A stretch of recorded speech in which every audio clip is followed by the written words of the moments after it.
బులెటిన్లో breaking news చూస్తున్నాం. Media ప్రతినిధి రంజిత్ పై దాడి చేసిన మోహన్ బాబుకు ఊహించని షాక్ ఇచ్చారు పోలీసులు. బుధవారం కేవలం 118 సెక్షన్ కింద కేసు నమోదు చేసిన పోలీసులు ఈరోజు ఎఫ్ఐఆర్లో మార్పులు చేశారు. జర్నలిస్ట్ సంఘాల ఆందోళనతో లీగల్ ఒపీనియన్ తీసుకుని సెక్షన్ను మార్చిన రాచకొండ పోలీసులు మోహన్ బాబుపై హత్యాయత్నం కేసు నమోదు చేశారు. జర్నలిస్ట్ రంజిత్ పై దాడి ఘటనలో బిఎన్ఎస్ 109 సెక్షన్ కింద ఎఫ్ఐఆర్ నమోదు చేశారు. హైదరాబాద్ జల్పల్లిలోని మోహన్ బాబు ఇంటి వద్ద మంగళవారం రాత్రి ఉద్రిక్త పరిస్థితులు నెలకొన్న సంగతి తెలిసిందే. తన పాప ఇంట్లో ఉందని తన భార్యతో కలిసి ఇంట్లోకి వెళ్లేందుకు ప్రయత్నించాడు మంచు మనోజ్. దీంతో అతన్ని సెక్యూరిటీ సిబ్బంది అడ్డుకున్నారు. దీంతో సెక్యూరిటీతో వాగ్వాదాన్ని దిగిన మనోజ్ గేట్లు తోసుకుని మరీ ఇంట్లోకి వెళ్లారు. అదే సమయంలో మోహన్ బాబు ఇంటి నుంచి బయటకొచ్చారు.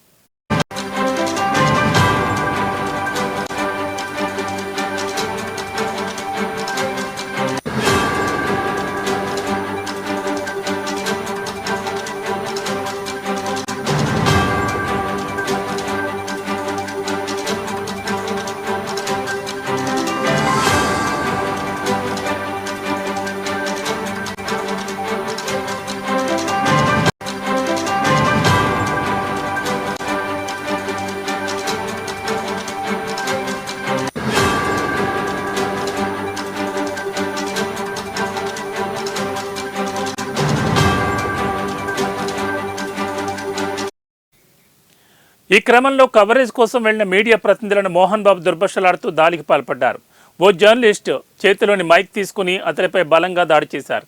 ఈ ఘటనలో రిపోర్టర్ రంజిత్ తీవ్రంగా గాయపడ్డారు. అతని కంటికి చెవికి మధ్య 3 లెవెల్స్లో ఫ్రాక్చర్ అయిందని, సెన్సిటివ్ జైగోమాటిక్ ఎముక విరగడంతో అతనికి నిన్న సర్జరీ చేశారు వైద్యులు.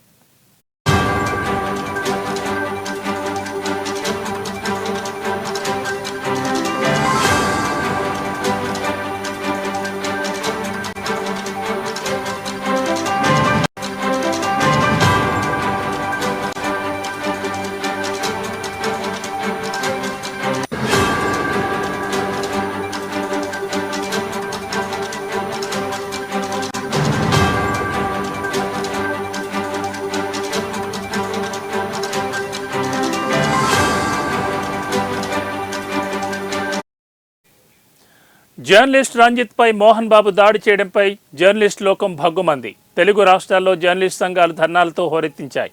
మీడియా ప్రతినిధులపై దాడి చేసిన మోహన్ బాబుపై హత్యాయత్నం కేసు నమోదు చేసి అరెస్ట్ చేయాలని డిమాండ్ చేశారు. దీంతో పోలీసులు లీగల్ ఒపీనియన్కు వెళ్లి సెక్షన్ మార్చి మోహన్ బాబుపై హత్యాయత్నం కేసు నమోదు చేశారు.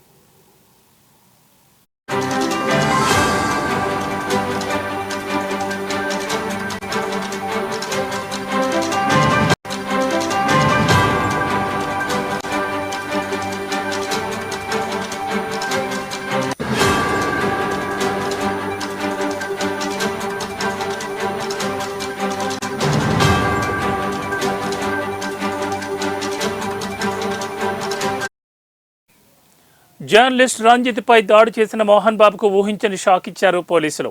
బుధవారం కేవలం 118 సెక్షన్ కింద కేసు నమోదు చేసిన పోలీసులు ఈరోజు ఎఫ్ఐఆర్లో మార్పులు చేశారు. జర్నలిస్ట్ సంఘాల ఆందోళనతో లీగల్ ఒపీనియన్ తీసుకుని సెక్షన్ను మార్చిన రాచకొండ పోలీసులు మోహన్ బాబుపై హత్యాయత్నం కేసు నమోదు చేశారు. జర్నలిస్ట్ రంజిత్ పై దాడి ఘటనలో బిఎన్ఎస్ 109 సెక్షన్ కింద ఎఫ్ఐఆర్ నమోదైంది.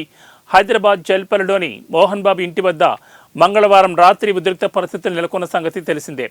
తన పాప ఇంట్లో ఉందని తన భార్యతో కలిసి ఇంట్లోకి వెళ్లేందుకు ప్రయత్నించాడు మంచు మనోజ్. దీంతో అతన్ని సెక్యూరిటీ సిబ్బంది అడ్డుకున్నారు. సెక్యూరిటీతో వాగ్వాదాన్ని దిగిన మనోజ్ గేట్లు తోసుకుని మరీ ఇంట్లోకి వెళ్లారు. అదే సమయంలో మోహన్ బాబు ఇంటి నుంచి బయటకొచ్చారు. ఈ క్రమంలో కవరేజ్ కోసం వెళ్లిన మీడియా ప్రతినిధులను మోహన్ బాబు దుర్భషలాడుతూ దాడికి పాల్పడ్డారు. జర్నలిస్ట్ రంజిత్ చేతిలోని మైక్ తీసుకుని అతనిపై బలంగా దాడి చేశారు. ఈ ఘటనలో రిపోర్టర్ రంజిత్ తీవ్రంగా గాయపడ్డారు. అతడి కంటికి చెవికి మధ్య 3 లెవెల్స్లో ఫ్రాక్చర్ అయిందని, సెన్సిటివ్ జైగోమాటిక్ ఎముక విరగడంతో అతడికి నిన్న సర్జరీ చేశారు వైద్యులు. రంజిత్ పై దాడి చేసిన మోహన్ బాబుపై జర్నలిస్ట్ లోకం భగ్గుమంది. తెలుగు రాష్ట్రాల్లో జర్నలిస్ట్ సంఘాలు ధర్నాలతో హోరెత్తించాయి. మీడియా ప్రతినిధులపై దాడి చేసిన మోహన్ బాబుపై హత్యాయత్నం కేసు నమోదు చేసి అరెస్ట్ చేయాలని డిమాండ్ చేశారు. దీంతో పోలీసులు లీగల్ ఒపీనియన్కు వెళ్లి సెక్షన్ మార్చి మోహన్ బాబుపై హత్యాయత్నం కేసు నమోదు చేశారు.